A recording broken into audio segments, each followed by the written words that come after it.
Hi everyone.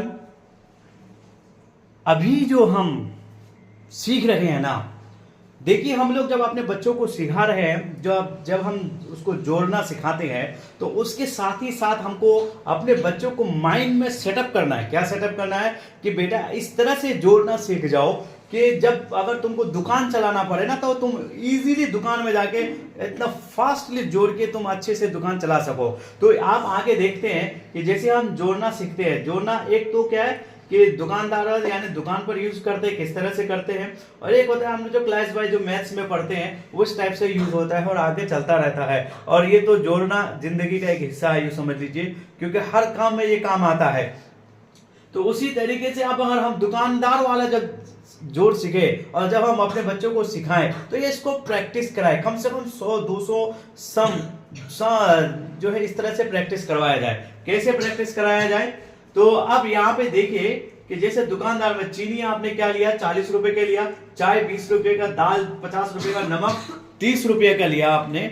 और इसके साथ ही साथ आप जब इसको ले रहे हो तो अब इसको अपने बच्चों को इस तरह का समेशन आप दिया करें और इसको जोड़ना सिखाएं। तो देखिए इस तरह से जोड़ेंगे, राइट हैंड की तरफ से जाएंगे 0 0 0 0, तो क्या हो जाएगा यहाँ पे 0, और यहाँ पे 4 यानी 4 to 6, 6 और 5 कितना हो जाएगा जी 11, और 11 और 13, 11 और 3 कितना हो जाएगा 12, 13 और 14। तो अब इस तरीके से हम लोग जो है फटाफट ले सकते हैं। कितना रुपया ले सकते हैं, कितना रुपया ले सकते हैं, यानी आपको कह सकते हैं कि 140 रुपया आप हमें दीजिए। तो किसी ग्राहक से, कस्टमर से अब 140 रुपया ले लीजिए। इसी तरीके से अब इसको फिर दूसरा आप प्रैक्टिस कराया जाए। जैसे हम दूसरा सम अगर हम करेंगे, अब इधर आके देखते हैं कि दूसरा सम अगर हम करेंगे कि अपने बच्चों को इस तरह का जो मैथ्स है ये ज्यादातर यूज करवाओ, यानी ज्यादातर प्रैक्टिस करवाओ। जैसे हमने आलू लिए, कितना दे लिए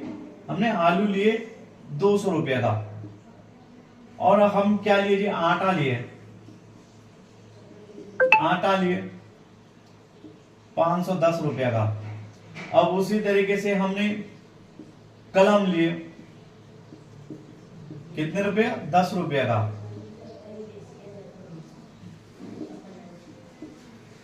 अब इसको कहना है आप, एक कस्टमर आया आपके पास और आलू, आटा और कलम लिया, और लेने के बाद आपको इसको बताना है कि कितना पैसा हो गया और वो इतना इतना का हुआ। तो आप कैसे बताओगे उसको कि कितना पैसा हुआ है? तो आप उसी तरीके से यहाँ पे डिजिट्स का, यानी जो डिजिट्स है, डिजिट्स का भी आपको जानकारी होना पड़ेगा, क्योंकि डिजिट्स जैसी